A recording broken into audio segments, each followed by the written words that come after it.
NFC South preview, back for our divisional preview series. Yeah. We have Mike in the house. We have Joey in the house. Josh will be joining us in a little bit. Appreciate all the listeners, all the viewers. Make sure you guys are liking, subscribing to the show, following us on X. You can see our handles down there below. Mike's dog is barking. He's excited for the show, that's for sure. So we'll come back on the other side. We'll get into this NFC South. Certainly another interesting division. Let's get into it.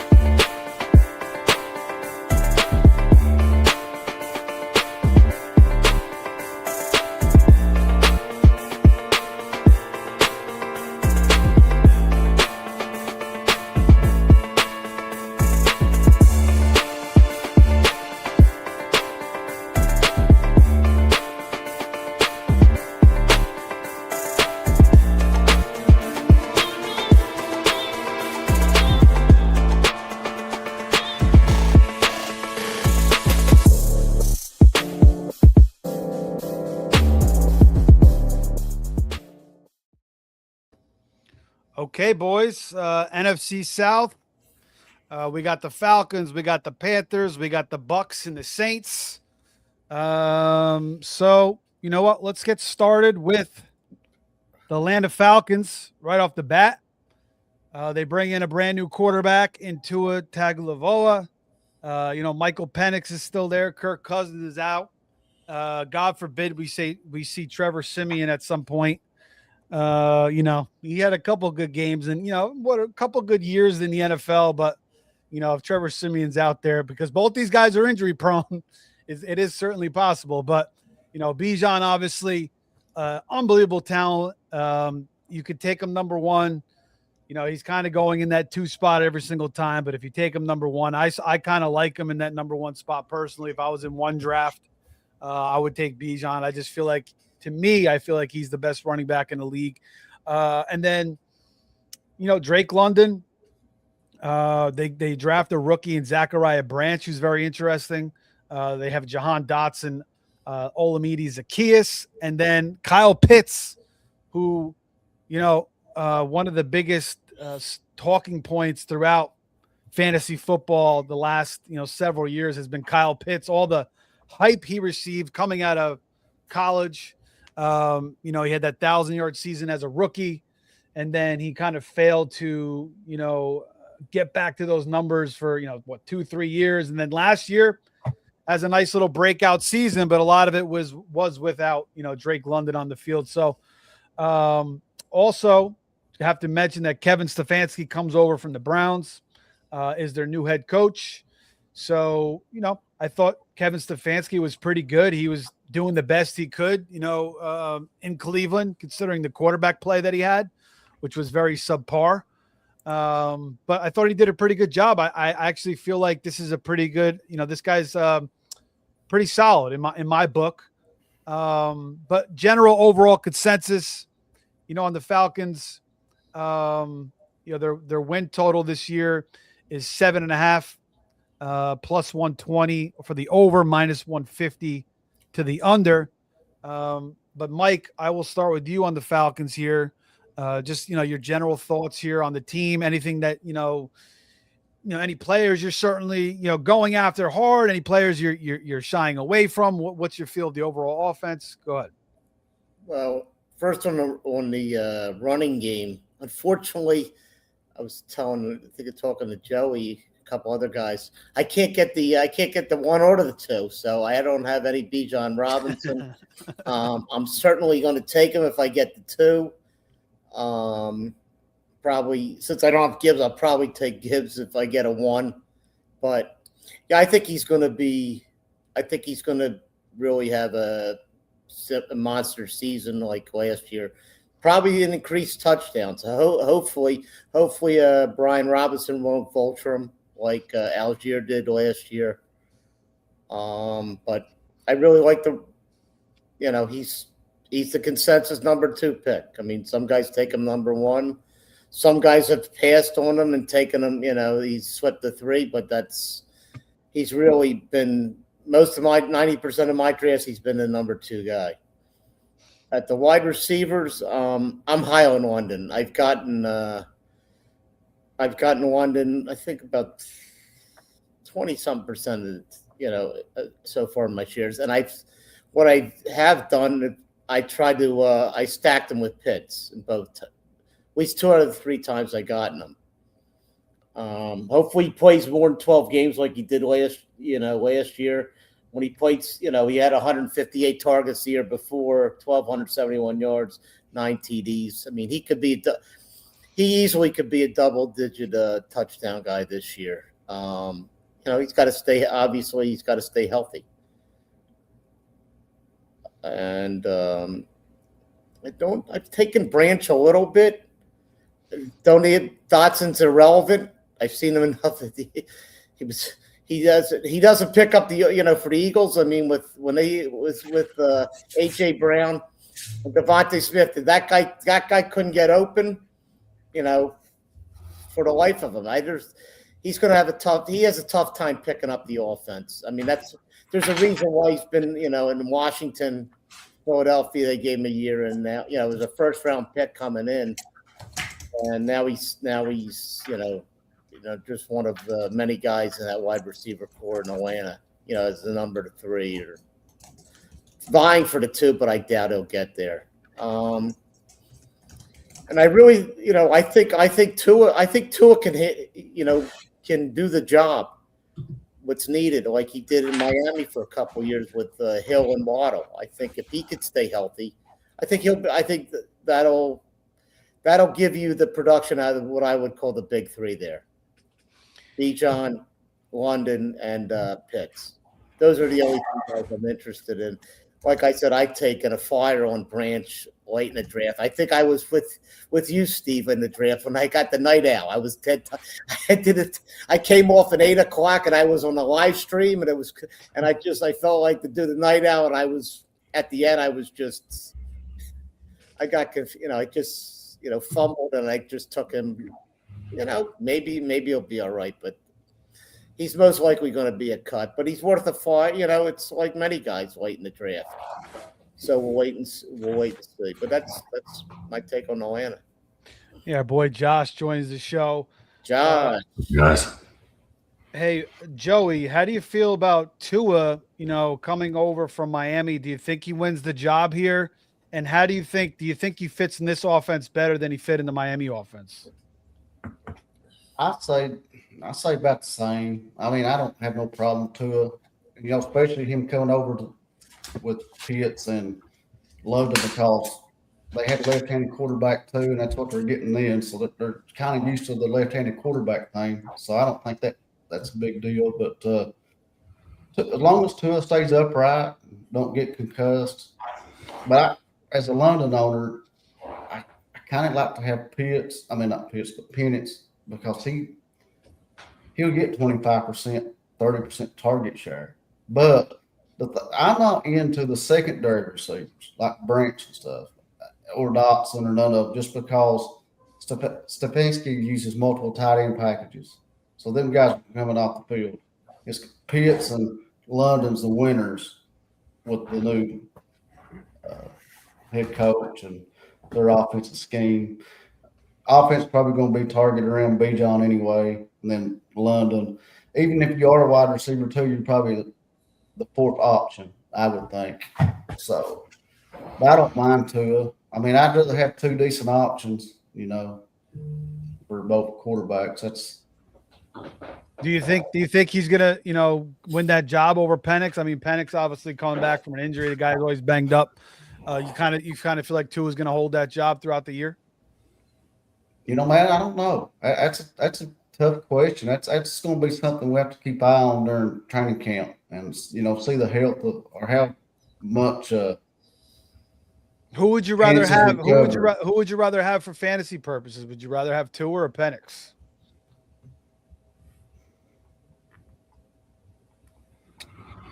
Neither one of them run, so. No, I'm saying for the entire offense to benefit the entire offense. I would probably go with Penix myself. It's a stronger arm. Arm. But I don't mind Tua if he's out there. I mean, he throws a pretty ball, but like I said, I think Penix has got the stronger arm of the 2.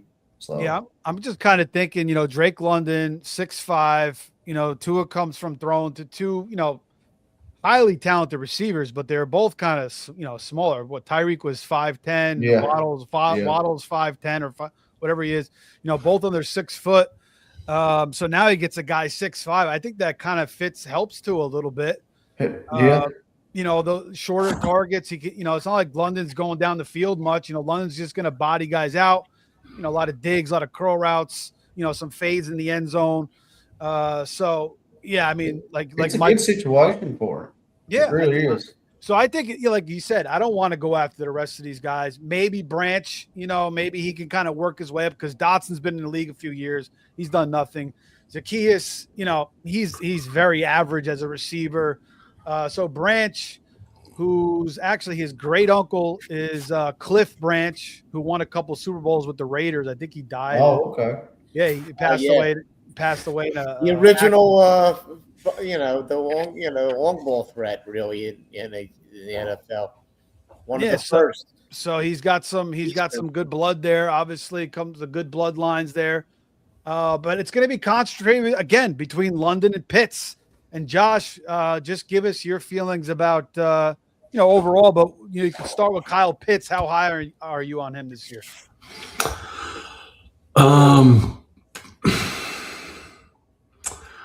Fairly high on him because of where he's going in our OCs. I like the spot that he's going in right now. Would probably be a little higher if Penix was healthy and was the quarterback.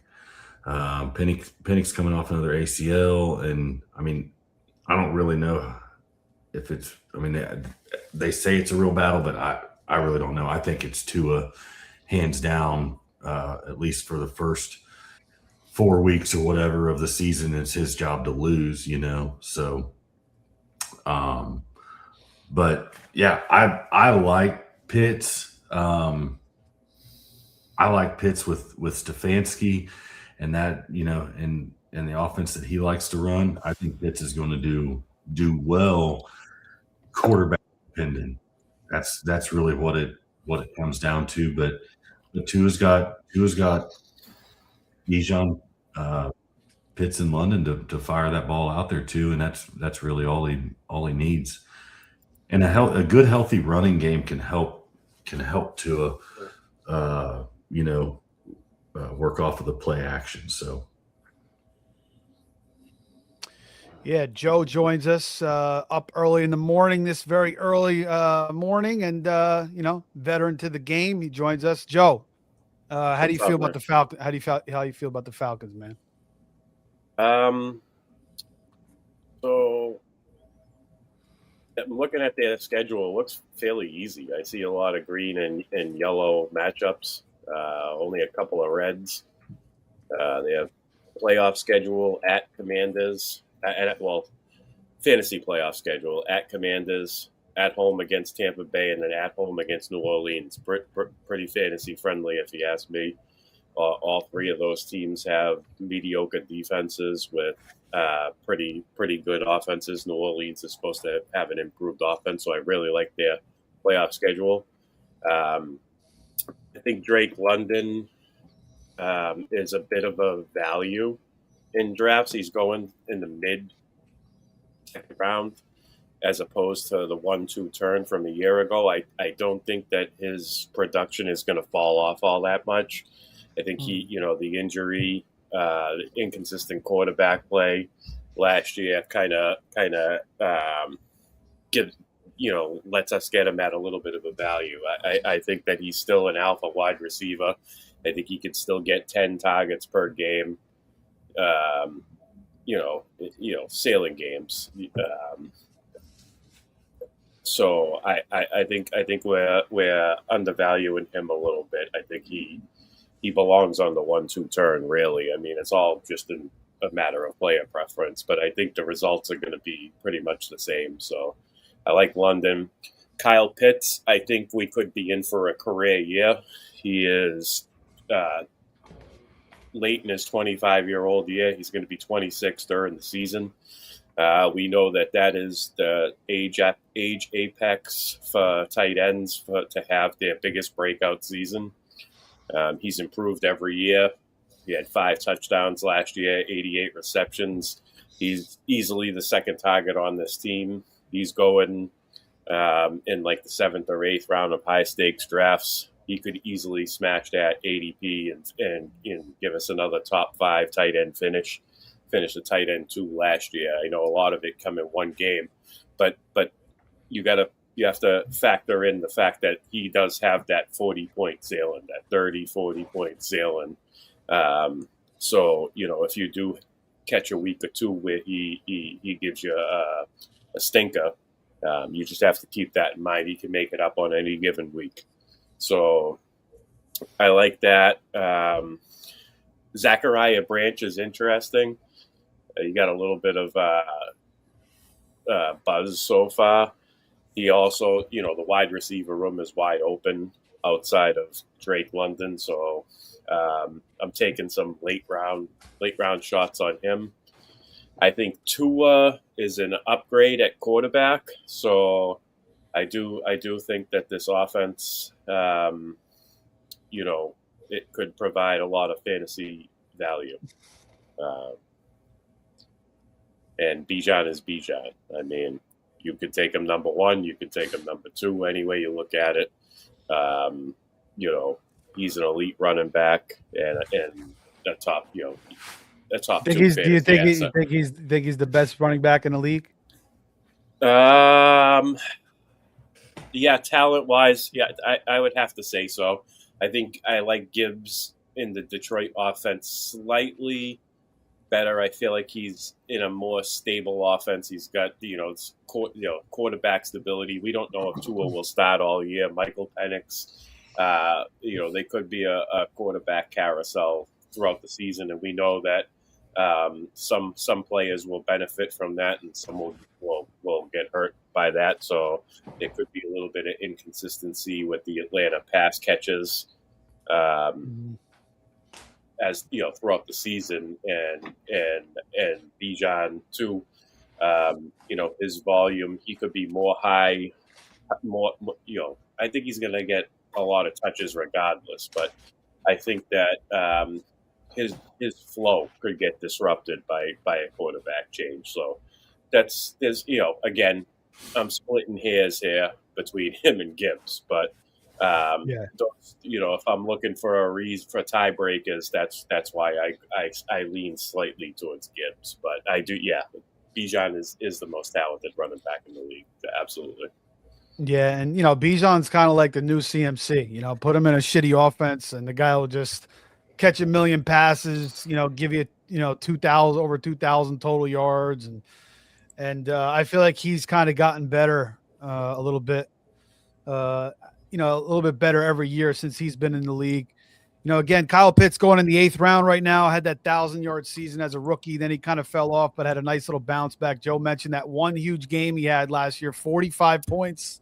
Holy shit. I mean, he won. That was the beginning of the shootout, and that just changed so many different things in the shootout in the NFFC and best ball leagues. I mean, Kyle Pitts just totally changed the trajectory of fantasy. Then he followed it up with an 18-point game after that. Week 17 didn't do much, 3 points, and then 11 points. Didn't really have, had a couple, had a 13-point game in week 7, a 14-point game in week 8. Other than that, actually had an 18-point game week 4. So he did have some splash weeks, good season overall. And then Tua, again, gets nice big targets between him and London. Goes from, 2 guys under 6 foot to 2 6'5" guys. So I think that helps Tua a little bit. He doesn't have to go downfield as much. He just has to go intermediate, which he can do. I think, Pitts in the 8th round is still a pretty good value if you want to wait on tight end. And again, I think it's going to be heavily concentrated between those 3 guys, obviously Bijan, London, and then Pitts, and then we'll see what happens with Zachariah Branch. We already mentioned, he's got the bloodlines with his dad, his great uncle, Cliff Branch. I had a little skirmish with the law back in June, but those charges were dropped. I guess he winked at an officer or something, and they held him for some minor BS, but that's all past him now. So, he's kind of talented too. I know that the thing against him is like he caught 1 million screen passes, and that's where most of his production came. But somebody to look into in the later rounds. Well, Steve, with that being said, I do think somebody's going to emerge as a wide receiver too. There's 131 vacated targets in this offense. So yeah, but how many guys can Tua really make relevant? Yeah, I get that. I get that, but I mean, yeah, like a couple weeks, maybe maybe 2-3 weeks to help you. Somebody's going to be rosterable. I'm not saying we're going to rely on them in our lineups, but that's kind of what I mentioned earlier. I think Branch would be the guy because the talent above him stinks. Dotson stinks. He's been in the league forever. Branch is a slot specialist, slot receiver. I mean, he's in the 20th round, so basically free. Right.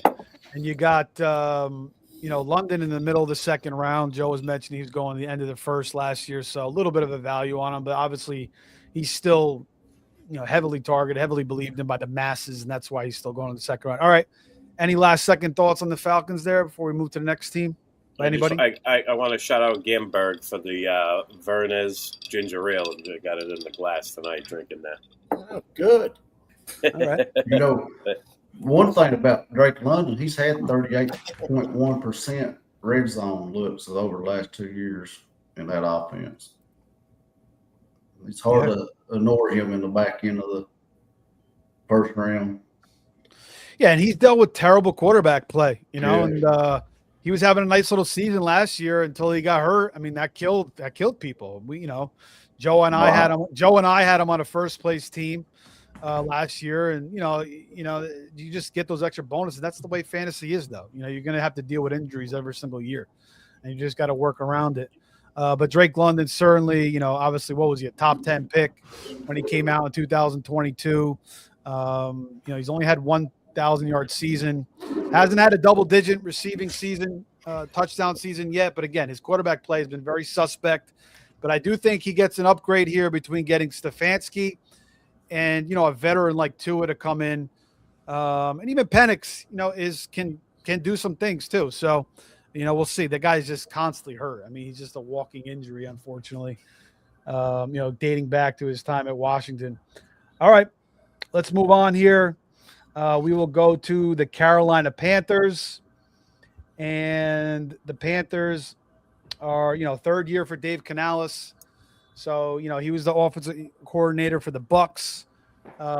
Bryce Young, everybody and their mother is shitting on him, calling him a midget.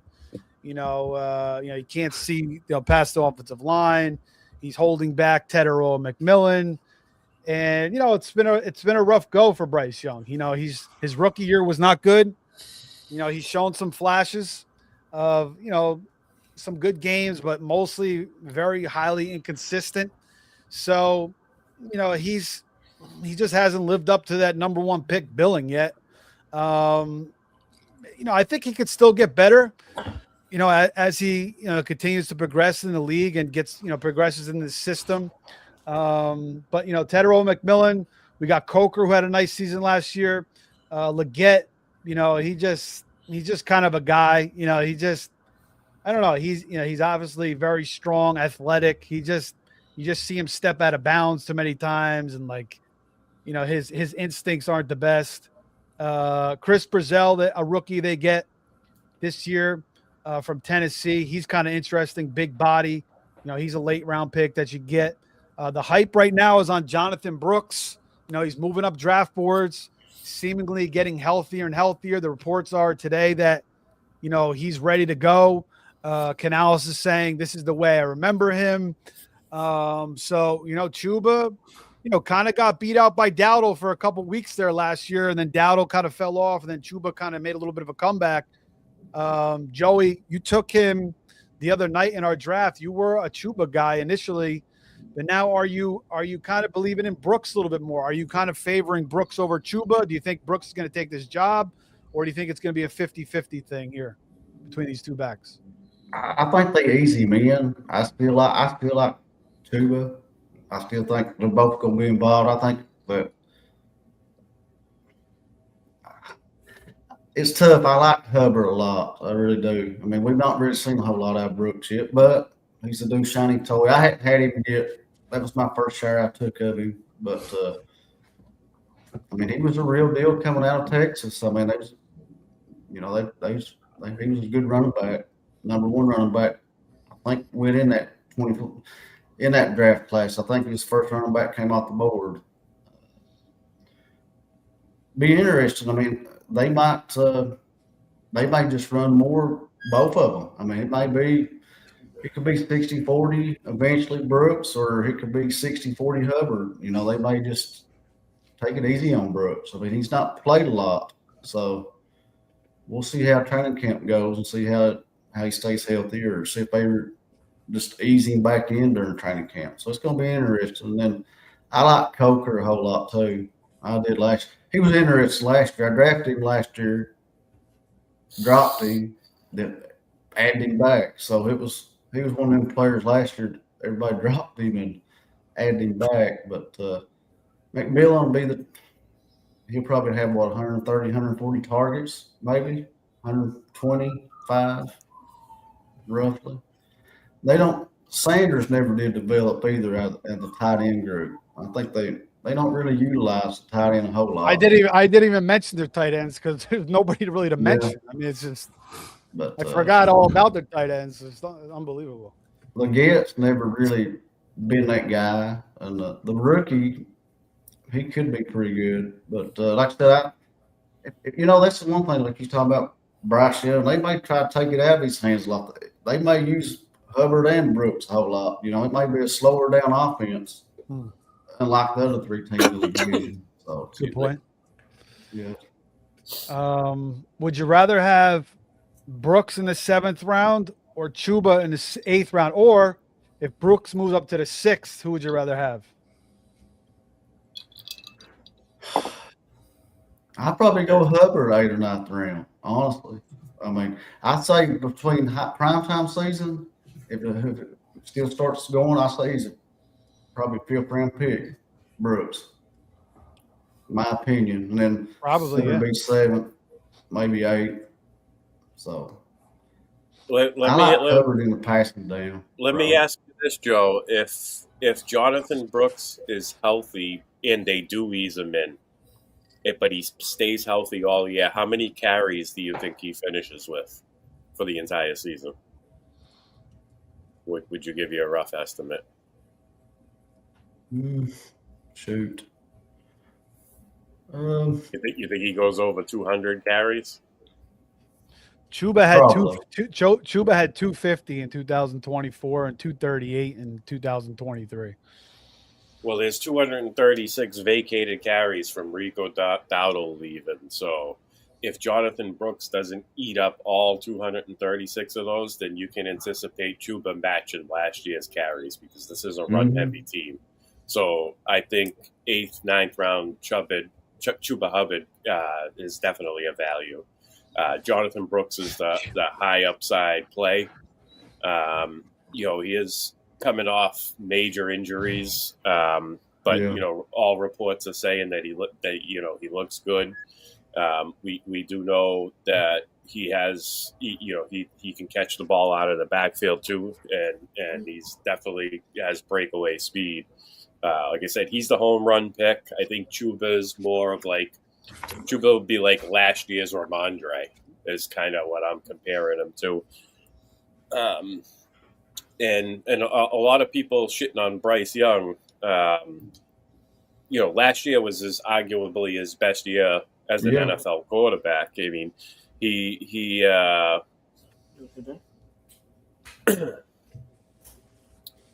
was that? I lost my train of thought. Talking about Bryce Young last year. Yeah, he set career highs in completion percentage, passing yards, first down conversions, yards per attempt, yards passing per game, and overall rating. And he also had his career high 23 touchdowns. Smashing it by 8. His previous best was 15. So I think there's some value being left on the table here. Tet was an early fade for me. I think that his price is kind of, I think he's dropped a half a round. So, the more I actually deep dove into the Carolina offense and in their schedule, their 2026 schedule, which actually isn't that bad as well. It actually starts off pretty friendly. They get a game at home against the Bears, then they go to Atlanta, at Cleveland, and then at home against Detroit before a Week 5 bye.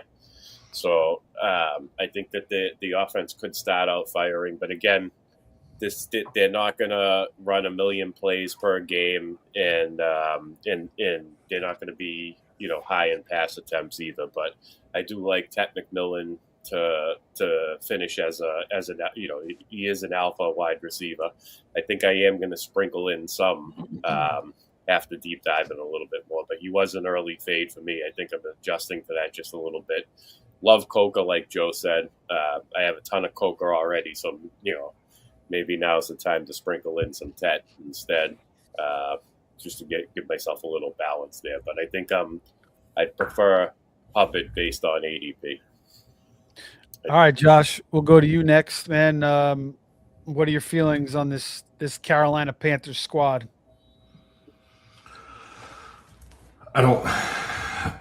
There's not really anything on the Panthers squad that I guess you could say we fade him. I mean, Tet doesn't go somewhere that where we would be picking him. There's other guys right around him that we like. So just kind of shying away from that. Not huge Bryce Young believers. I mean, he did improve last year, to Joe's point.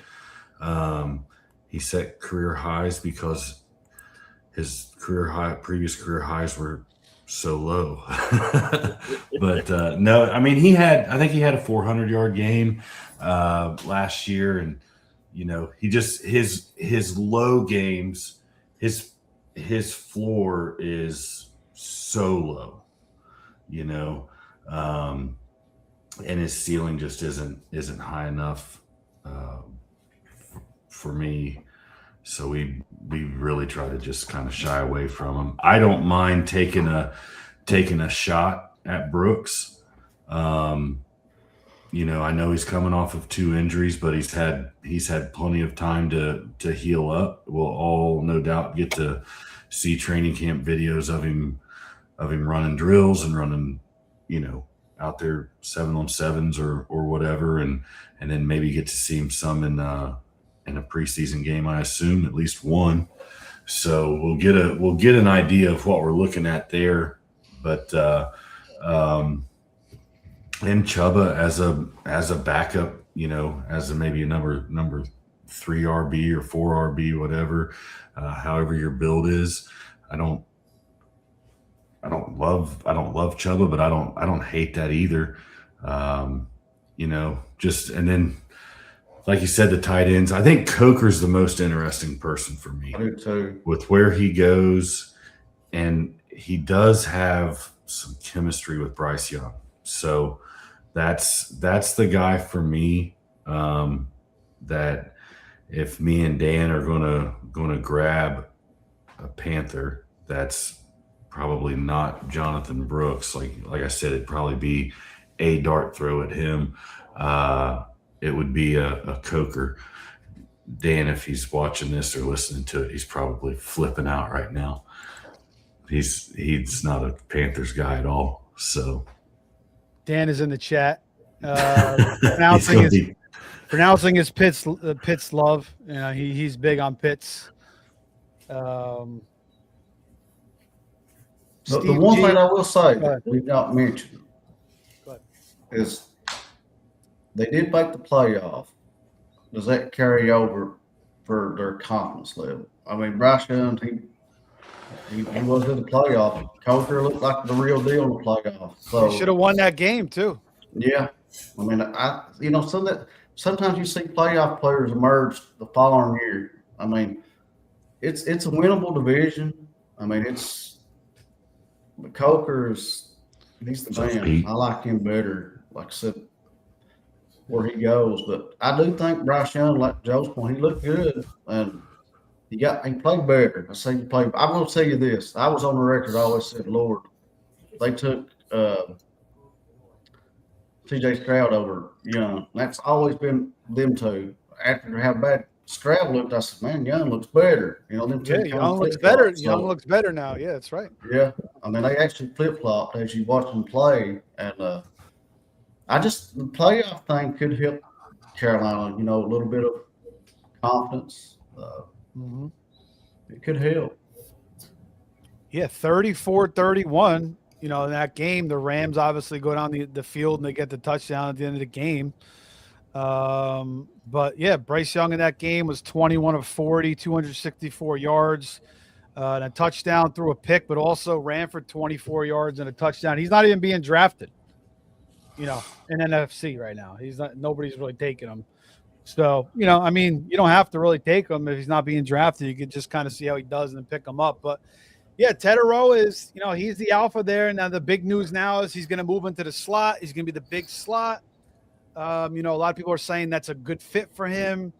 I think people are kind of picking on Bryce a little bit too much, saying Teterow would be unbelievable if he didn't have Bryce Young. I think Teterow, he's good. I don't think he's like a big time, huge prospect. I think he's got some flaws. But, third round, and he's kind of the main guy in this offense. Again, there's no tight end to speak of. Jatavian Sanders, I don't know what the hell he's going to do. I like Coker, but he's still, he's not as good as Tet. And then Leggett hasn't done anything. Brazil is just a rookie. They got John Mechie. He's been in the league 4 or 5 years. I had my hopes for him, but it's over for him now, I think. Jimmy Horn, he's not going to do anything. So, yeah, maybe Tet, I've kind of been a little bit hesitant on Tet, but maybe, maybe I got to rethink that a little bit now going through this. Maybe he's a stronger pick than I really realized. And maybe Canales got something there with him playing in the slot a bit more. As far as Hubbard, I feel like Brooks, for me, playing in a tournament, that's the upside pick. That's the pick I want. And I feel like Hubbard could get dusted by him. So that's kind of why I don't want to go after Hubbard. And that's kind of why I'm fading him. But it could be a safe pick. You guys made up, some good points that they do want to run the football. Joe brought up the vacated rushes with Dowdle in the last couple of years, 235, 236 carries. So they are going to run the ball a lot. Brooks is coming off 2 major injuries. So, Hubbard probably is, logically a pretty safe pick there in the 8th round. I just worry about maybe as the season goes on, he could get dusted a little bit as we get into the shootout. And Teterow needs Coker. He needs him to be good. Most of these athletes need someone on the other side of it to be halfway decent, halfway good. If not, they're going to be doubled. Coker could give him a little bit of relief, I think. Yeah, Mike, I'll let you go on the Panthers. Yeah, talking about Ted, I do like Ted. I think he's similar to he's similar to London in a way. Body, he gets those. He can get in the middle of the field, use his body, get those touchdowns in the red zone.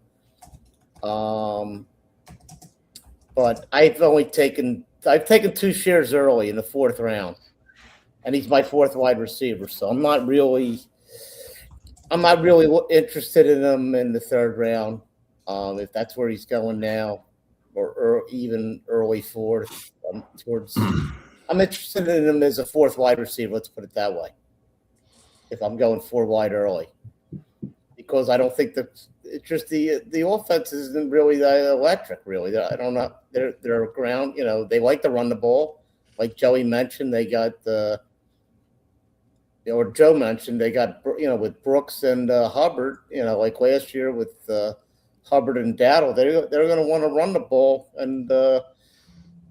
Take it out of Young's hand. And maybe, Young, he'll improve this year, in training camp. Maybe he'll get better familiar with the pro game. But he hasn't looked too good. He hasn't looked like the number one draft pick, that's for sure. And they traded a lot for him, right? basically. Yeah. To make him. I mean, that DJ Moore. now I take offense to the midget comic, because if he's a midget, then I'm a dwarf. But no, it's not I mean, I've taken some early Hubbard as a like a third. That's why I got up and dragged my ass downstairs and come on so I could hear something like that. But it's true, I'm not making it up. But I've taken a little Hubbard early, 20%, 3 shares maybe, and I started taking Brooks. I do like Brooks. I'll take a shot there where I'm playing. I'm taking him, 6th, 7th round. I'm willing to take a shot there depending on the team. If I have 4 good wides, like the team, team I'm talking about with the Brown and London and Higgins and then Tet, something like that, 4 wides, I'll take a shot at him as my first running back. I'm not going to be afraid to pull the trigger. A lot of guys are, you see a lot of guys that won a lot of money in fantasy. You're seeing them do that as well. So is it going to work out? We don't know, but if you don't risk it, you're not going to get any biscuits. That's for sure. So that's right. And like you said, we're not talking about tight ends there. I mean, I think there was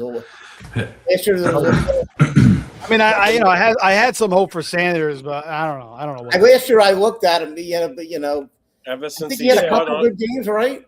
Ever since he spun on his helmet, he's never been the same. Right, exactly. Right. He was kind of coming on, and then you're right. Yeah. He got that injury. Coker is interesting though. I mean, he had a hell of a game. He had a hell of a game against the Rams. Buck 34, 12 targets, 9 catches, and a touchdown. The week before against Tampa, 47 yards, another touchdown. So, and then he had a couple other big games. He came back week 7, and that's kind of, people were waiting for him to come back. People were holding him on the IR.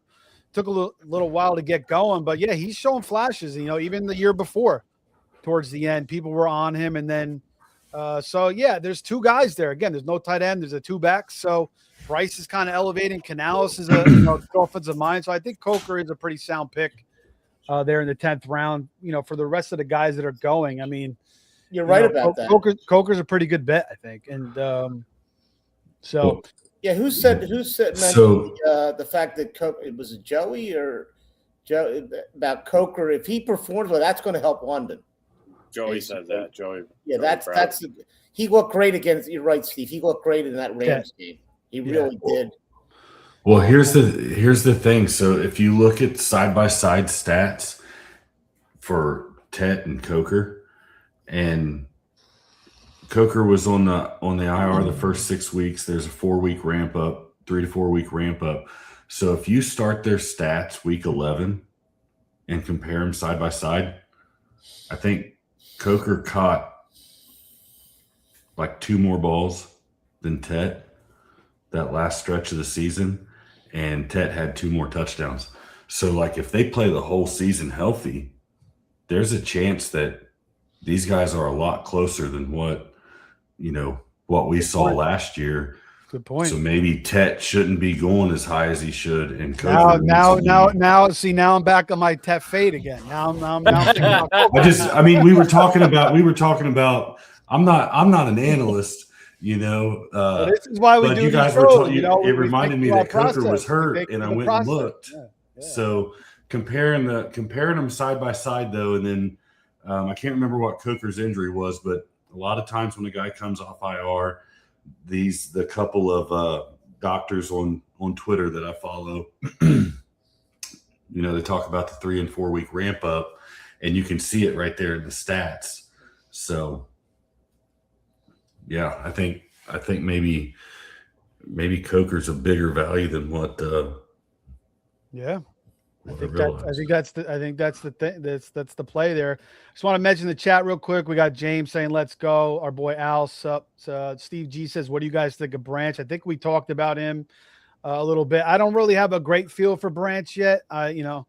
But again, I don't know how many guys Tua is going to make relevance. That's kind of my thought process there. Dan is in the chat as well. Al also says he's worried about the 2 starting tackles being out for the Panthers. That's something to watch.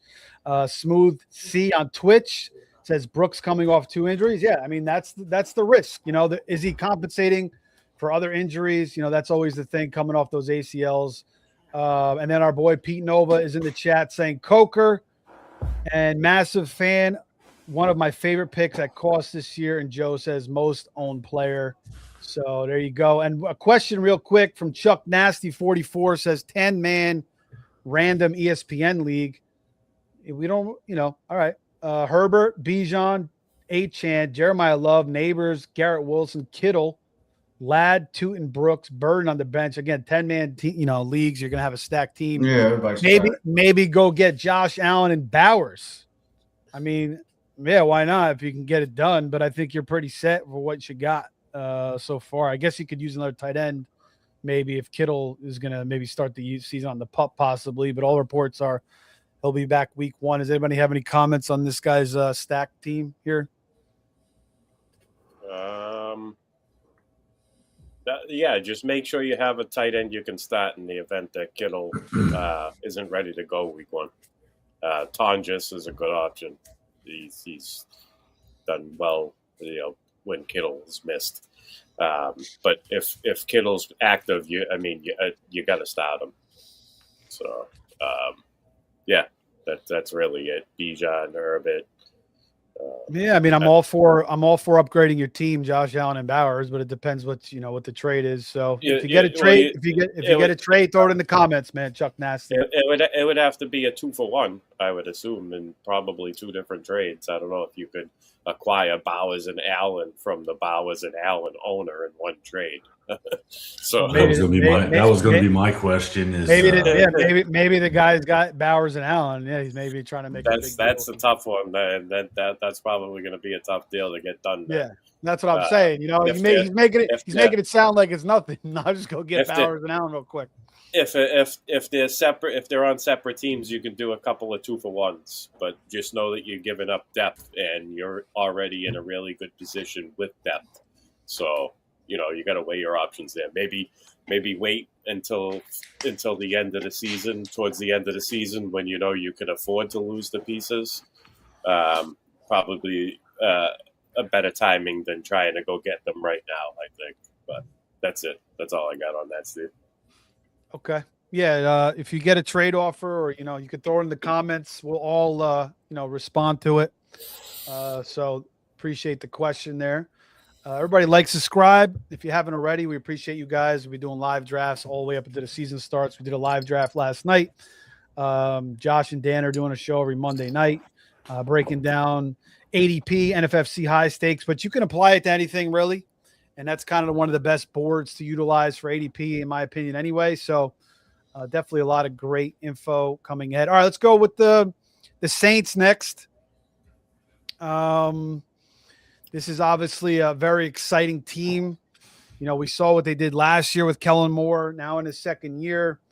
They started this season with freaking the hell is his name? I forgot the quarterback's name already. But I kind of like thought they were going to pick Shuck. Who the hell is the quarterback they went with? They started the season with last year. Rattler.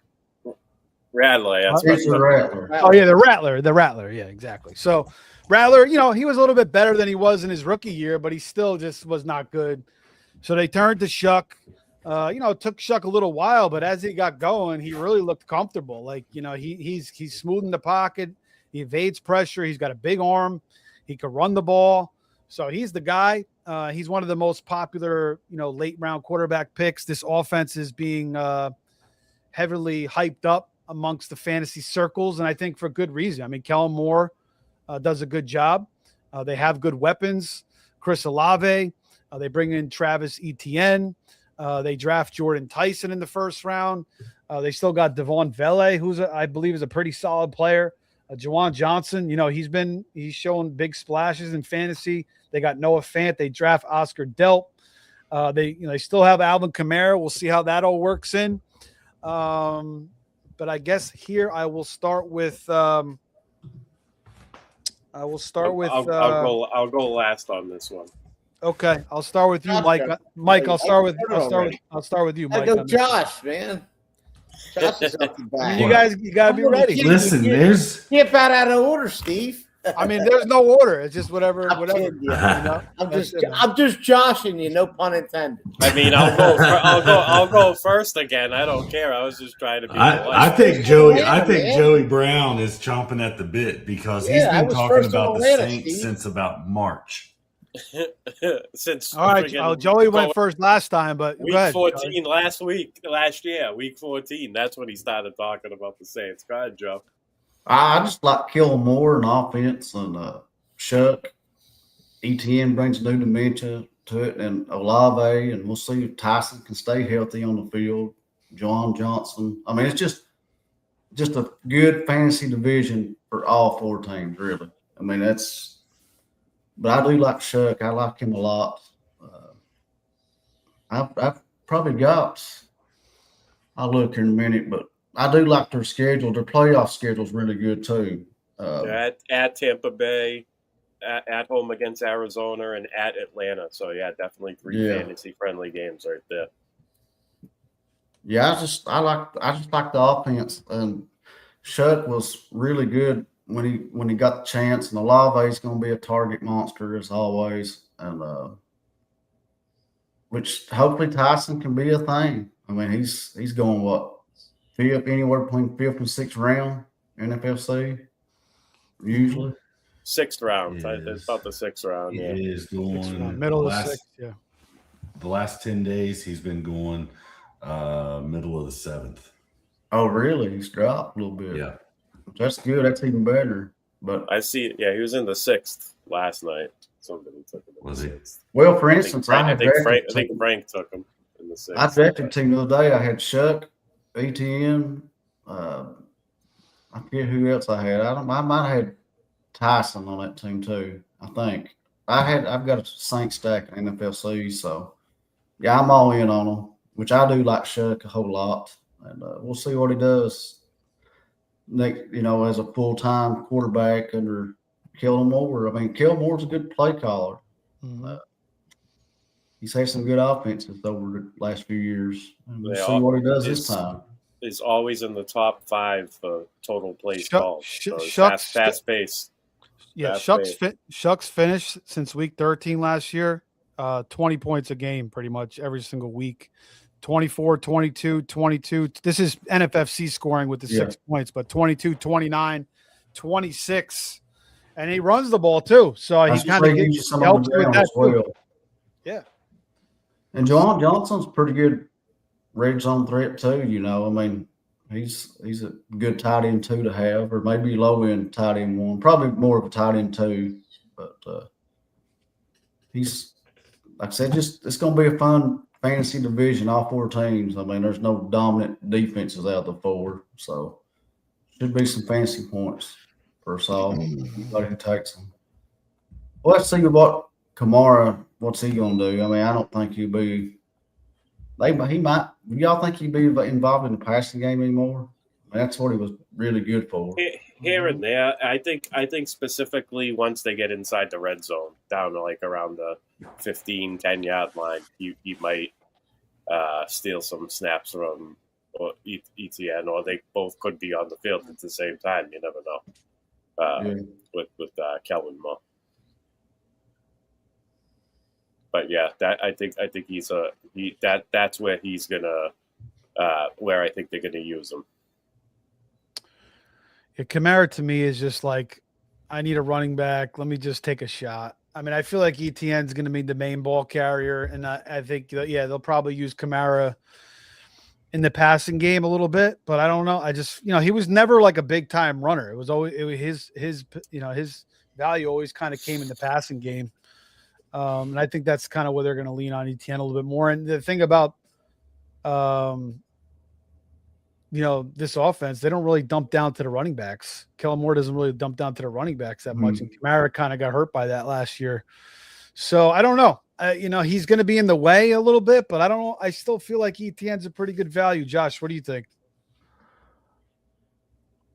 I feel like Kamara lost a step, but he wanted to stay there. I don't think that the Saints necessarily wanted to keep him, but he kind of, I don't know if this is politically correct thing to say, but he kind of held the gun to their head by saying that if they tried to trade him, he'd just retire or whatever, and he kind of forced their hand and staying there.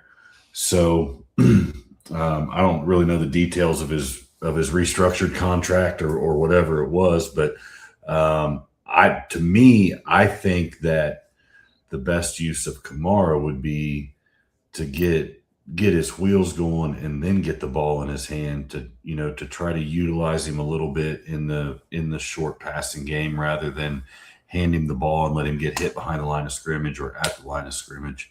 But that's just me. He's a great veteran asset on the team and no doubt veteran leader. I mean, he did the right thing. He kept showing up to OTAs and everything else, even though other stuff was going on. But obviously he loves the organization and loves the fans. I like ETN there. I don't know what that's going to look like in that offense per se, but I don't hate ETN with where he's going. And I don't think I think that Kamara might take enough to be a nuisance. And he could, I'm kind of with Joe as far as maybe in the red zone, he could, it might be one of those deals where ETN gets a touchdown and then Kamara gets the next one or something, and it's like, man, that could have been a big game for ETN if he got that second touchdown, but Kamara capitalized on it. So I don't know. I don't know how much he's going to hurt ETN over the whole course of the season, I should say. But good evaluation, Josh. That was good. Yeah, I think after that 2024 season, everybody was kind of off ETN, and then he had a great year last year. A pretty good year last year, and then kind of people are a little bit hesitant again on him. But I think he's in a great offense. This offense is up and coming. So you're picking between him, Scatabo, Montgomery, Swift, Trevion, Tootin. So I feel like, we know what ETN is. He's in a good offense. Yes, Kamara is there, but he has lost a step. He was never really a big time. Again, I think his biggest strength was what he did in the passing game. So yeah, but he could be a little bit of a thorn. So it is a little bit risky, but I still think he's fairly solid there in the fifth. I don't really have too much hesitation taking him there. Mike, what do you think? What do I think? It's a little distracting. We can skip you, bro. All right. Mike, listen, you got to go first. Like me and you both just learned a lesson here. We let Joey go first, and then Joe be on our toes, boys. Come on, you guys drag me this night out with you two guys. Yeah, I'm gonna be there tomorrow. Are you guys in the night out again? I did the night out. Yeah. He's on the clock too. He's a one pick. Motika thanked me for the last slot. I'm on the one pick again. All right. Yeah. I'm in 12 again. This time I'm taking Bijan. All right, go ahead. Who wants to go, Mike or who's left? Joe? What, the Saints? Yeah.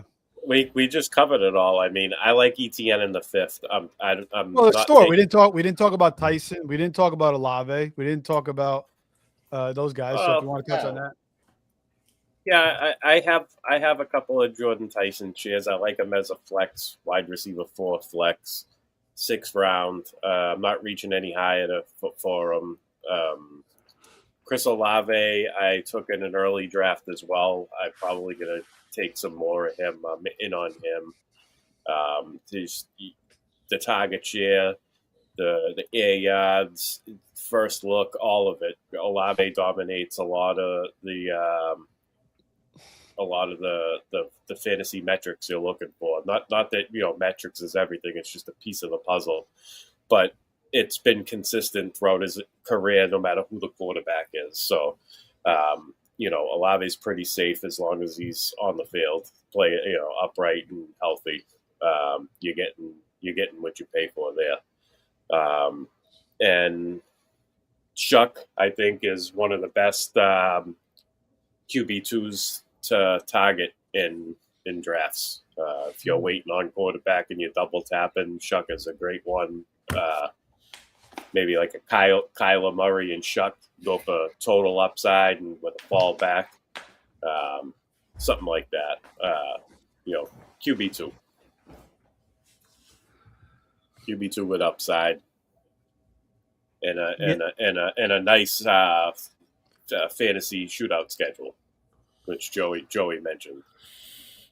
They've got kind of the workings to, it's not, I mean, it might not be the sexiest thing, but you've got Kellen Moore, which I think is one of the biggest keys to this offense. Like that's one of your biggest boosts right there is him. And then like Joe said, that's why I should have went before Joe, because he stole my good point I thought I had with Kellen Moore's offense is always finishing in the top 5 in the in plays or in total snaps. But then you add in Olave, you add in ETN, you add in the potential with Shuck in a full year now with Kellen Moore, full off season. Juwan Johnson's super talented, so they've got a lot of the right pieces, and it just, and then you add in the playoff schedule, which is really sexy for us NFFC guys. And then the value you get on them, with maybe the exception of Olave, but there's still value there because of his targets. So they're sneaky exciting if you want to take some shots on them. Yeah. Jay Wimmers in the chat said he just finished the cut line. He says Kamara is washed, but it feels like they will give him some legacy touches. I mean, yeah. I mean, Kamara, he's going to go in the Hall of Fame. I mean, probably, right? I mean, and he's going to be a saint. I mean, the guy's I think he has the numbers for the Hall of Fame, right? I mean, am I wrong? I don't know. But maybe he's just a mainstay there. So it does feel like, unless, I don't know, it is kind of weird. Like, he's been there for so long. Again, it's a new coaching staff, but how do they deal with Kamara, like just being loved by the city and him, being there for so long and the ETN thing. So maybe maybe Jay's got a good point there.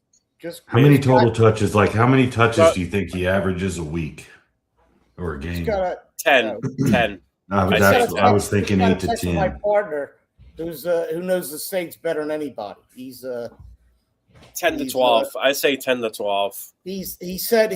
I asked him. We're talking today. He knows the Saints better than anybody. We partnered tickets together. He taught me a lot. He knows the SEC, and plus he's down in Baton Rouge. He knows the Saints. He's got like 150 seats for a long time. He knows the code. I asked him on Tyson. He said his exact words. He said if he's healthy, he's going to go off. He said both he and Olave will go off. Electric. He basically. Because he said if Tyson won't be doubled to start the season, so he's high on both of them. It's a Kelvin Moore offense, he said, and he's objective. Trust me, he's totally objective. So what's his feelings on Kamara? Did he give you any tidbits there? He's not. He thinks he's just there for show. He's just there for show. In the front, you think he's got leadership skills, Mike? Does he have? Is he maybe good enough to pump up that locker room at this point in his career? Maybe help up. Maybe ETN. Maybe I could ask him that. I mean, I texted. He just said what he said. He was a guy told me, and he's BJ. That's why I drafted Brian Thomas Jr. the first year. Got a lot of them. He just said, because he just said baller.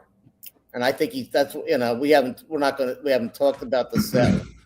That's another day. But I'll ask him. He thinks Kamara's just he's a greeter now, really. Like what I'm saying. He's out there, kissing babies and stuff. He doesn't really. He thinks it's ETN's ball.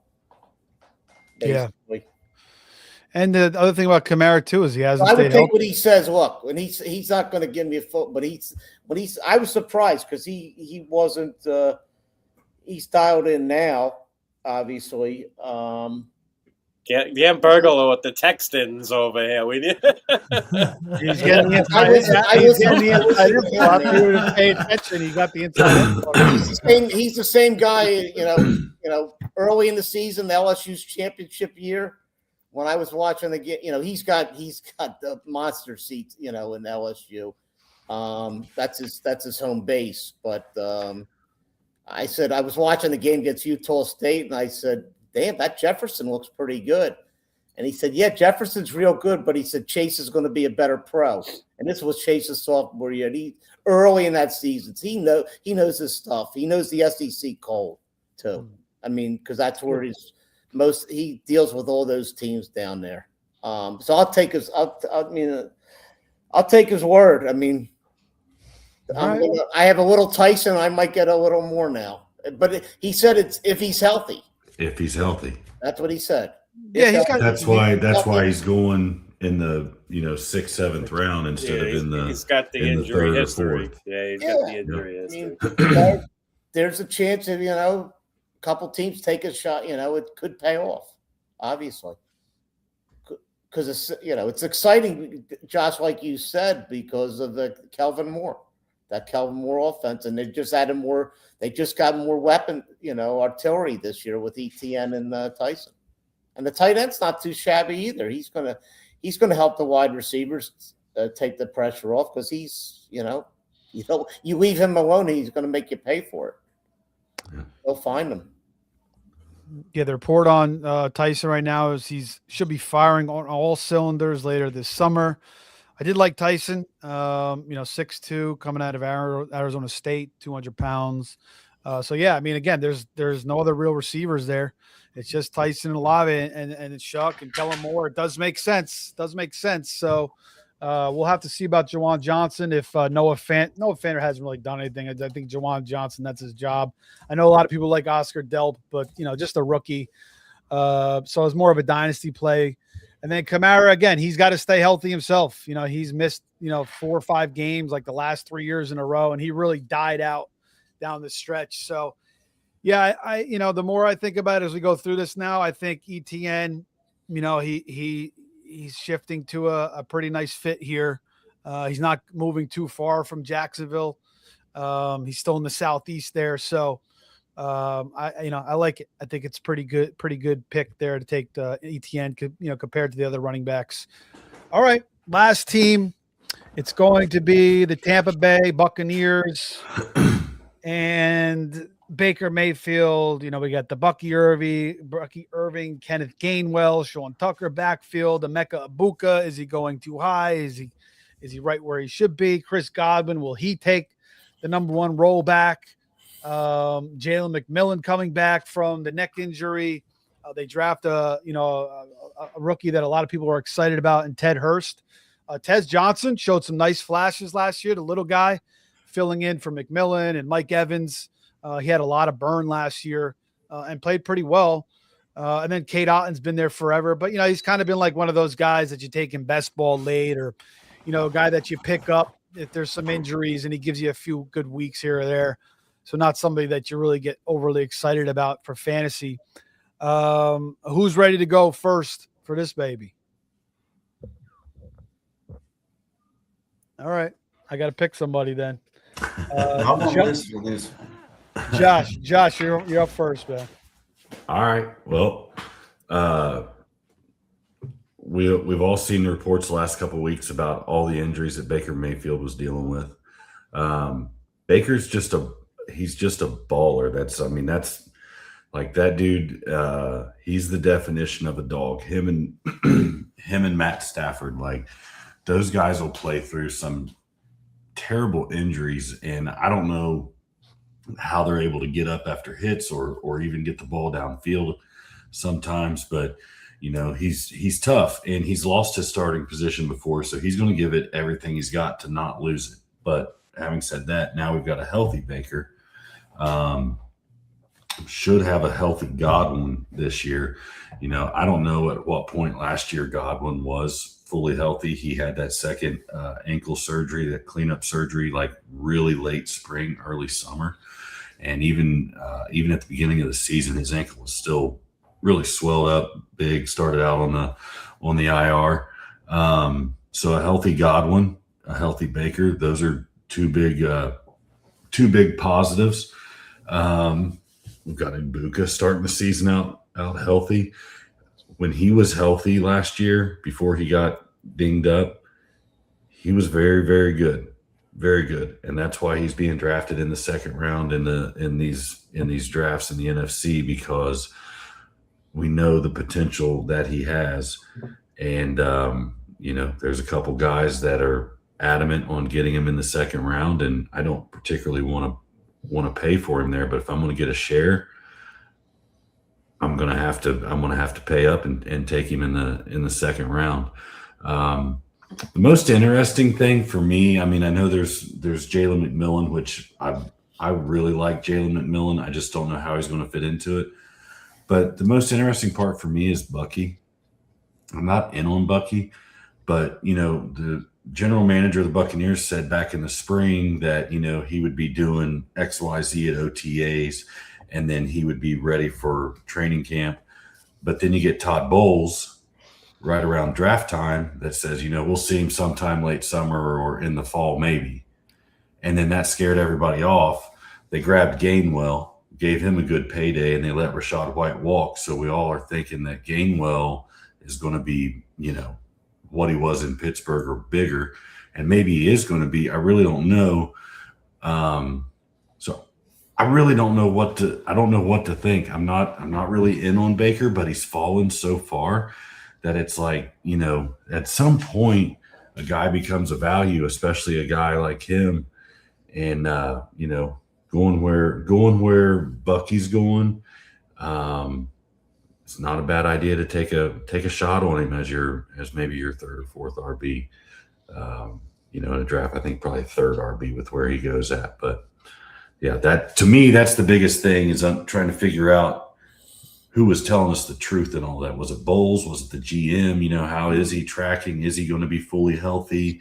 I don't know. But I mean, Baker's going to chuck the ball. The receivers going to have potential to pop. I think in the NFC we've driven Ibuka up pretty high, and he's going to have to live up to a lot to reach that potential or to exceed it. Yeah, they bring in Zach Robinson, first-year offensive coordinator. Obviously, Bowles has been there forever, but obviously Robinson, likes the 11 personnel, like McVay has in the past. I know McVay's running a lot of the 13 personnel now, but that's good news for the three receivers there: Godwin, McMillan, and Ibuka. Bucky's very interesting. Very interesting. I really loved him a lot his rookie year, and then coming to his rookie year, and then last year he just wasn't healthy. Tristan Wirfs wasn't healthy for a while. That hurt their offensive line. Baker was banged up. But Joe, what do you think about this backfield? Are you kind of skittish? You think it's going to be like a three-man running back by committee, or do you think it's, one guy's going to kind of emerge here? What do you think? And you could expand on the rest of the team too. I like Bucky where he's going. Like you said, Josh, RB3, that's perfect. You got to measure RB3. You're looking good. Even if you start out 4 wide receivers and like an elite tight end, and you want to target him as your first running back, I like that too. First or second running back. That's not bad in that type of build. But make sure you get yourself like 4 really good wide, like in hit, like it's Colston Loveland or somebody, or maybe you took McBride in the second and then wide receiver. Now Bucky falls to you. That's a good spot to have him in. I think he is the main carry. He gets the main carries. I think Gainwell is definitely the passing back, although I do think Bucky can catch passes here and there. I do, but I think that's going to be mainly Gainwell. I think it's probably going to be about a I would say like a 60-40 split between them two. I do think Sean Tucker will get goal line carries. So, that hurts Bucky, but, Bucky can break one off from like 30, 40-yard line and score. So he does have that. There's a lot to like with this offense. Baker Mayfield, fresh new season. One thing I noticed looking at their schedule, their first 4 games are actually pretty tough. They're at Cincinnati, then they're at home against Cleveland, which I think is, that could be a tough game. Cleveland's decent, they're Minnesota, decent defense. Yeah, they grind out the game. Then they have 2 games against the NFC North, Minnesota Vikings and Green Bay Packers. So I think that they're going to be forced to. I think it's going to be fantasy friendly games. I think you're going to get a lot of pass attempts right out of the gate from Baker Mayfield. A lot to like about it. Ibuka, there's a lot of reason why he's getting pushed into the second round. A lot of people compare him to last year's JSN. It's possible to have him have a similar type season. Not saying he's going to do that, but JSN had a really good season last year. But I know last year I was pushing JSN into the back end of the second round. I was taking him there when he was going in the third round in a lot of drafts. So I could see, why he's going in the second. I think he's worth the pick there. Godwin and McMillan, this is the one that I've been struggling with the most because I want to believe that Chris Godwin isn't, just not physically able to be Chris Godwin anymore, or not. And because if he can be Chris Godwin, then he's really good. He's set up to eat up a lot of targets and be a PPR, a kind of a PPR cheat code, I guess. Jalen McMillan, I really like. I have a lot of him. I kind of been mixing him and Coca back and forth in that range of the draft. He's always produced. Even when Evans was there with Godwin. So I just think that he will have his spike week games. Be tough to figure out when, but I think as a flex or a bye week filler, the deep stash with potential for upside for more, I like him in the mid ranges of the draft. So yeah, a lot to like about this offense. Schedule gets better from there on out. They get a week 10 bye, and their shootout schedule, they get the Saints at home, Falcons at home, and then they go on the road to the Rams. So a little bit of a tough matchup in week 17, but the first 2 weeks look pretty good. So know your matchups, and if you happen to make it into the shootout, and if you have to get different, then you get different. You know what? I think I got to go back to Bucky. I mean, I was taking this guy his rookie year, second round last year. Look what he did to start the season. I mean, freaking 14 points, 18 points, 13 points, 26 points, 16 points, 16 points.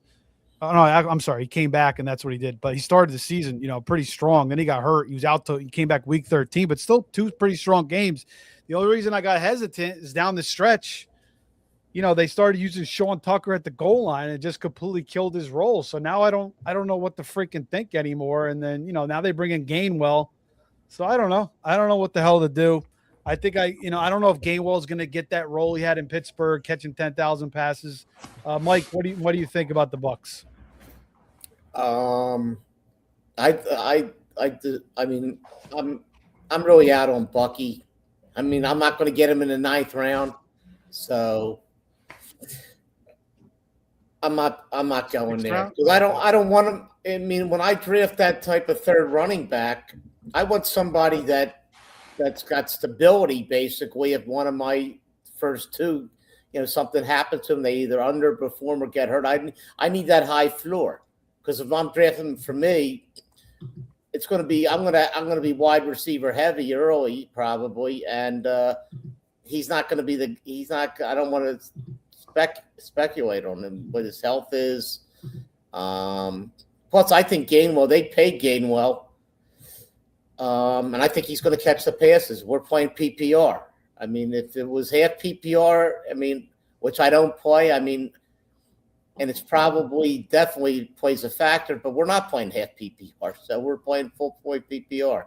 And I'll take, in that backfield, I'll take Tucker away. I've taken Tucker away just in case.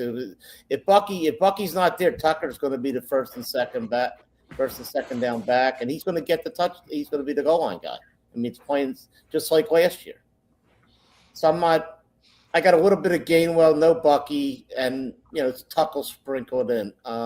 Joe made a good comment on Godwin.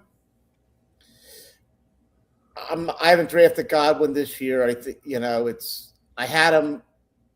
I was never really a Godwin guy until I got him that one year, and then he had a monster start. Remember, he got hurt. It was my teams. Just those teams just went took a nosedive. I'm not interested in Godwin this year. There's other guys that I'd rather take that have upside in that offense. I think McMillan, who was basically never got healthy and played until late in the year. I think I'd rather take a shot down the road with it's like 12th round. I'd rather take a shot there.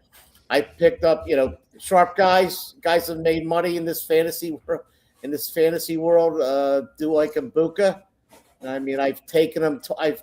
I got 2 shares in probably my last 4 drafts in the second round.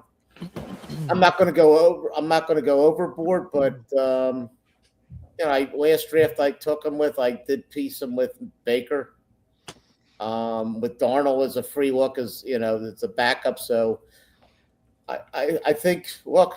It's Ohio State. They've been successful, these receivers, right? We'll see. Yeah, I'm not going to go over. Some guys really like them, smart guys. Made a lot more money. A lot of people like them. It's not just the fantasy guys. It's the scouts, the coaches. People really, really respect Mecca Ibuka a lot. Yeah, and I think he's good. Yeah, he's good.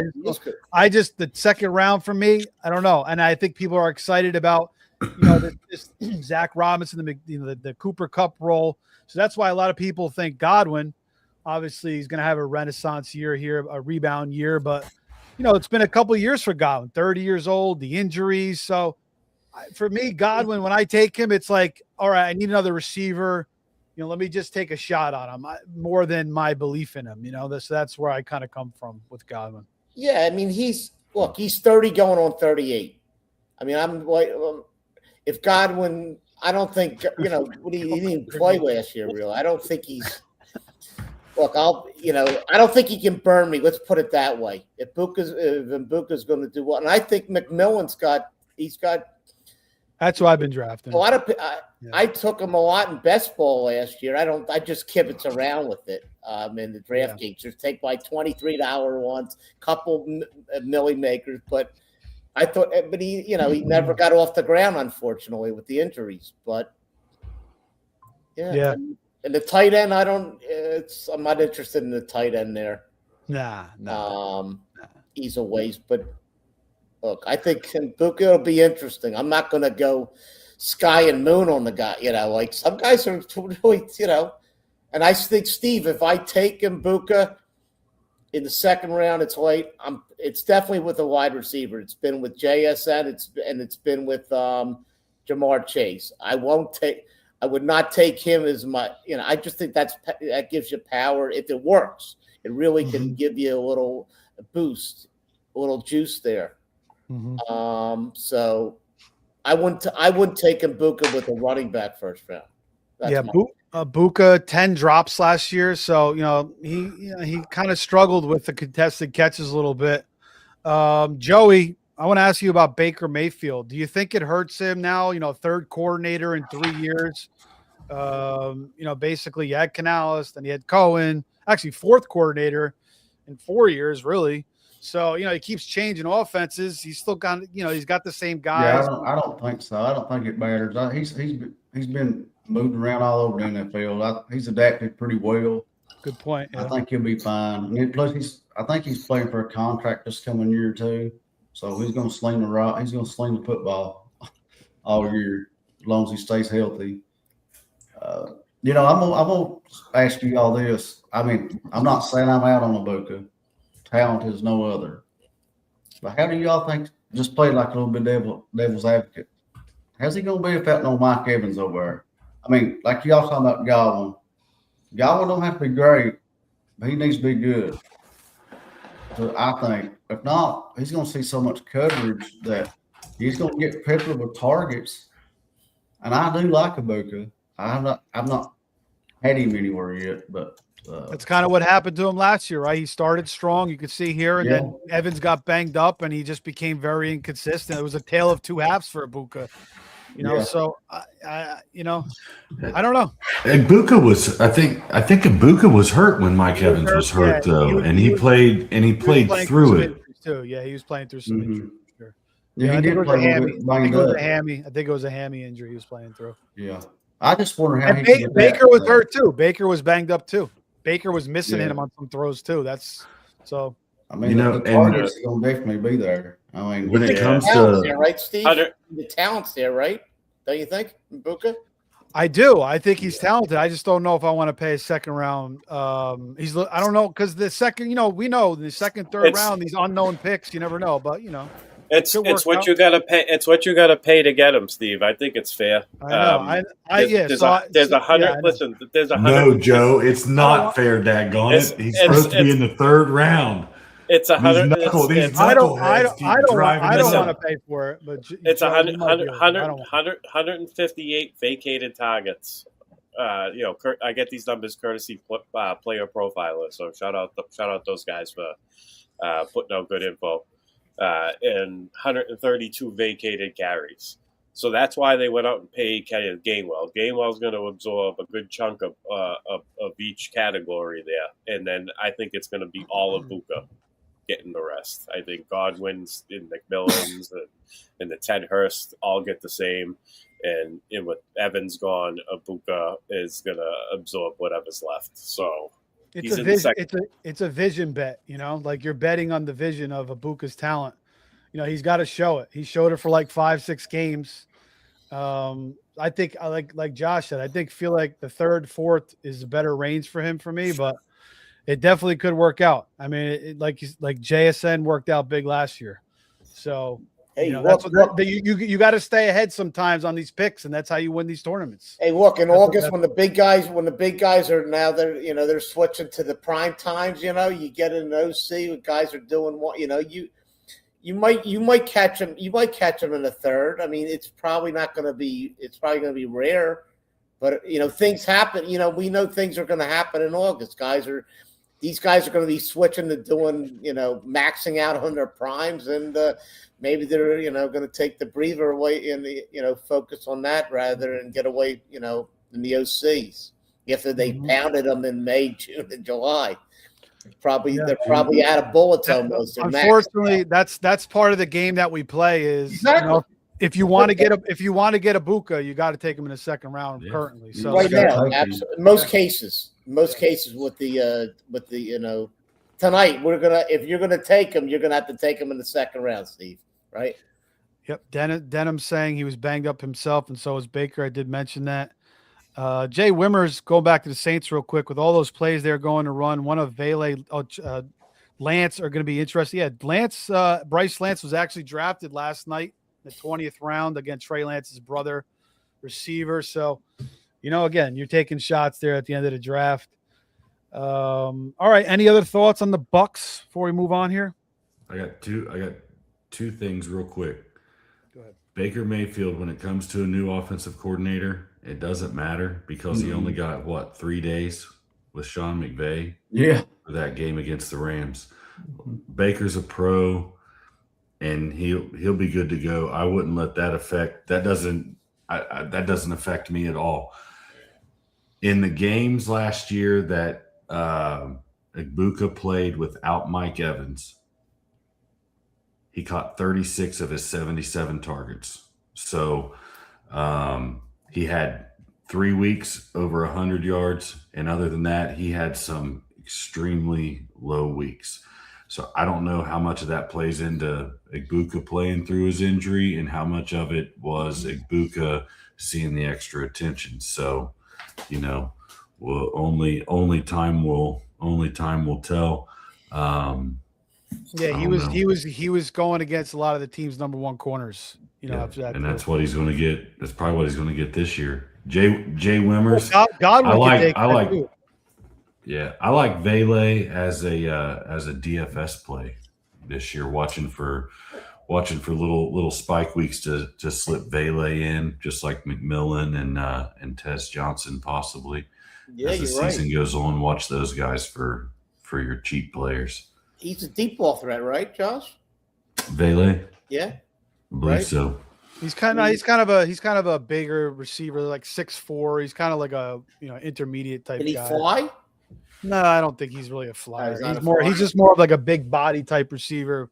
He's pretty good. I mean, they traded a 4th round pick to get him from the Broncos, so they obviously liked him. All right, you guys see the NFC South odds there. Joe, who's your pick to win the division here? Saints, New Orleans Saints. Plus 265. Joey, who do you like? I like you know what? Since he took the Saints, I'm gonna take Atlanta plus 425. They got the pieces. I mean, all right. We go Atlanta. Mike, what do you got? Well, this is not fantasy, obviously. So, No. I mean, I think Carolina should have beaten the Rams last year. I'm going to go Carolina. I like that. Defense. I mean, they should have beaten the Rams. They gave it to them. Basically, they gave that game away. Yeah, they did. I mean, they should. That was crazy. Yeah. We all kind of thought that the Panthers were going to pull that off. Josh, what do you think?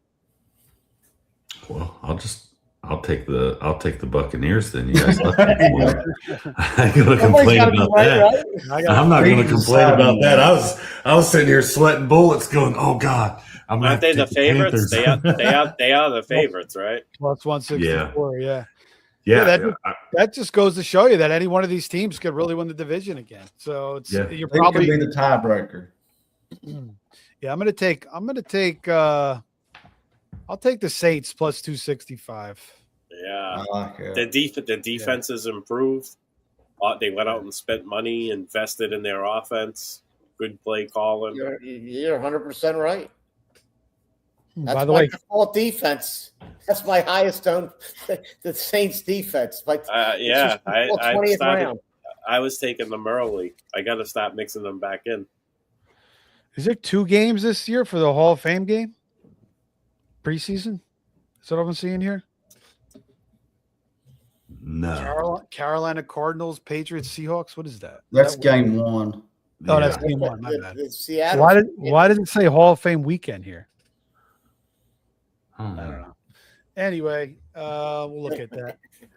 But all right, boys. Well, that was a good show. I think a few of us joined the Owl. There's gonna be a live stream on that. Paul and Matt, I believe, are live streaming, so we'll take the night off there. Unless you guys want to roll it right in, but I think let's all relax. Let Modika do his thing. Yeah, let them shine for tonight. I think I was like one of the only people who ever streamed a Night Owl, or one of the few. Actually, I think some other people did. I think he doesn't really do any streams anymore. But Nelson, I think Nelson's done some Night Owls. But who am I thinking of? Vlad used to do Night Owls all the time. But I haven't seen him. He's not doing much football anymore. Yeah, he's not doing much football anymore. But he used to do Night Owls all the time. He's got his kids. His kids are going to be an NHL hockey player. So wow! Well, there you go. And he's a West Coast guy. So. He's a young kid. He's only 7 years old. He's 7 years, but he's really focused on his kids' hockey. Oh, okay, gotcha. Takes up a lot of time, so it's why he cut down on the football. I'll tell you what, you all corrupted me, guys. This is a record. I've never done 8 off season a year. Never. I have to do the 9 to get the $50 off. So there you go. Now you're staying up till 2 o'clock in the morning on school nights. Yeah, you really ridiculous. running out. You're like soprano now. You're running out of your bridle, really. I never thought I'd say that. But, hey, look, it's fun, right, Joey? Yeah, you all corrupted me, Joe. All you're doing is spending your baseball money early. That's all you're doing. That's what Gambert said. Gambert, he's gonna have 24? Is that what you said? I'm gonna have more than that. Shit. All right, Gambert going for this year. All right. How many have you all done, Josh? So we're at 6. We're gonna hit 10 to 12. We're gonna hit 10 to 12, and I'm gonna buy a bullet. So Dan will have a bullet. I'll have a bullet. This will be the first year that we've got, each of us have a bullet, and then that's good. It's you got to do. I think if you're gonna do a prime, if you have a choice between the prime and the bullet, you got to do the bullet. My opinion. Yeah, we've always done our prime times and our bullets out in Vegas. And so for the sake of possibly getting in a different draft room, we're gonna do a prime time, maybe second week of August, and I'm gonna try to pick a time to do a bullet when one of you guys aren't doing a bullet, and do it online, and then we'll still do Dan's bullet out in Vegas and our other 4 prime times out there. So this is our heaviest invested season yet, but it's addicting, and trying to keep up with Gamberg and Joey and these guys. Buddy, it's 3 years been 9 times season in the year. I'm looking to come in. I can't get in the. I can only get into 1 prime. You guys in both primes in the 4 o'clock and 6 o'clock in New York, Steve? I'm only at 1 prime. I did 1 prime. I think it's the 6. 6 o'clock, both of you? Yeah. You guys are both in the 6? Yeah. Yeah. I'm doing a OC, a prime, and a bullet there. Have you been to New York and done a prime time up there? No, this is my first year. So I actually, I want to go now, but they only have the 1 o'clock. I'm not coming. I'm just going to tell you. I'm not. Anybody. I've not been to New York, and I know Joe has. How much are the primes? 1,900? What, 1,800? 1,750 or 1,800? 18, I think. I think it's 18. Yeah, and the bullets, what, 13? I'll buy one out for 2,000. I mean, I can do the 1 o'clock. I'm not coming up to New York for 1 prime time. If I'm coming up there, I got to be back for golf on Saturday. So I got to take the celebration. Yeah, I'm coming up. We just actually got a babysitter, so my wife and I are coming up. Just got to get the flights in hand and get the, find out where, we could stay with friends, but I kind of want to stay near the city somewhere. You guys have the 4. Don't you guys are doing the 4 o'clock prime? Both the 6 o'clock? Just the 6. Yeah. I'm doing a 4 OC and then the 6 prime and the 10 bullet. So that's the plan right now. Mike, you want to give me you want my 6 p.m. primetime spot, and I'll move to the bullet. Yeah, 100%. 100%. I got to not 1 o'clock now. I mean, as soon as you give me that, I'll get into 1 o'clock too. I'm not, like I said, I'm not coming. I can't come up for 1 draft. Oh yeah, absolutely. You want to do that? Oh wait, you said you're gonna do the 1 o'clock? I'm doing both. I got to do both. I'm not coming up. I'm not just coming up to do the 1 o'clock. Trust me. You're gonna do it. All right, I'll think about it, Mike. I'll think about it. Yeah, Joe. If I were you, I would get into a softer bullet. I would get into a softer bullet. That's what I would rather do too. 3 spots for the 1. If you want to give me the 6, let me know. Because then I'm only going there for 1 draft. If You're not doing the MC? Yeah, that would be the one draft if I gave you my prime time and didn't do the bullet. Yeah. If you I do would the only be bullet, if you doing do one. the bullet, are you doing the OC? Hey, too? Mike, you could take my OC if you want. Nah, I can do it's. I need something. I gotta come up. I gotta You want me to do your OC? I gotta come up for something serious. Yeah, I gotta come up to two primes, and I gotta All do. I'm doing. Then I'll do a third. I'm only doing one prime now. Well, but if any I'll one of do you want to two, take I'll the do OC three. or split it with me, So, We Joe, gotta what are you get in we right gotta now? get Vaccaro to get I need a live feed of the Greenwich Street Tavern there. I need a live feed of these drafts that I can watch. Joe. Then So the you're radio doing right now, draft Joe. be You're Sirius doing right now. You're in XM. the three. You're doing a. Oh, that's you're right. doing a prime and a bolt and a bolt and a OC. I'll be yeah. So why don't you? I'll be You outside. can do two if you go to the bullet Yeah. and still do the OC.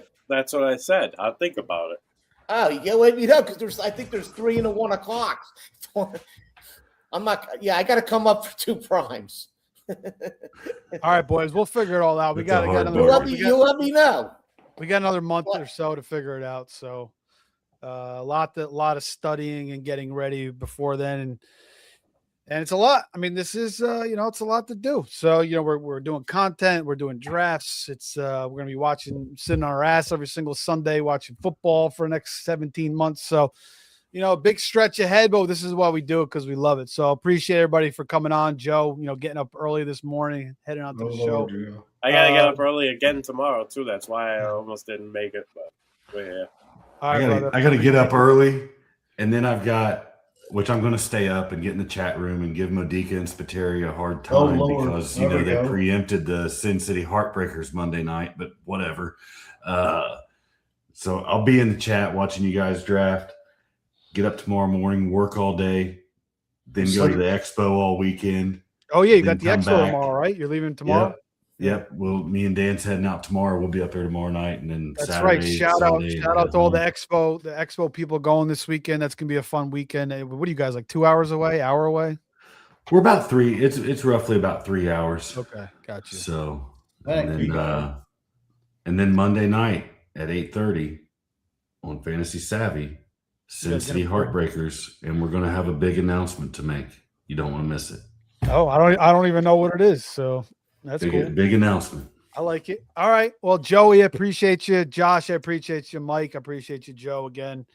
That's it for tonight, guys. Thanks for everybody in the chat. Yeah, another good one. We'll continue the division preview next week. We'll go back to the AFC. We'll I'm go to picking the 12 tonight again.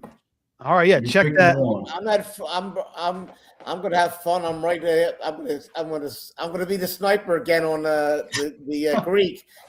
I'm 4. He's 3. I'm gonna second and third round, baby. I told him. Who's third? The Greek's 3. I'm 4. My prediction for tonight's owl, Joey Brown's gonna stomp on all of you guys. Oh All right. boy.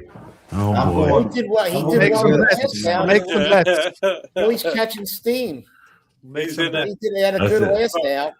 From We're gonna be in a lot of from leagues the together 12 this I spot, told you baby. that you give me a We're gonna commission. have- I told you that owl move. That owl move's good. We need to be taking side bets on all these Soprano says he's a little drafts guy. before and after. You're right. Soprano says he's Y'all a want little groggy. He's Over doing and 10 under, if I o'clock don't fall now. asleep after round 10. Joey, nice cup of coffee, apple to pie. You'd be good. All right. Jay Wimmer says you either come heavy or you don't come at all. Agreed there. All right. That's it. Everybody like, subscribe, share to the show. We appreciate everybody. Follow us all on X. There's my handle there at Fantasy Savvy. Again, appreciate everybody. The rest of the handles are down below as well. We'll see everybody soon. Take care. Have a good night.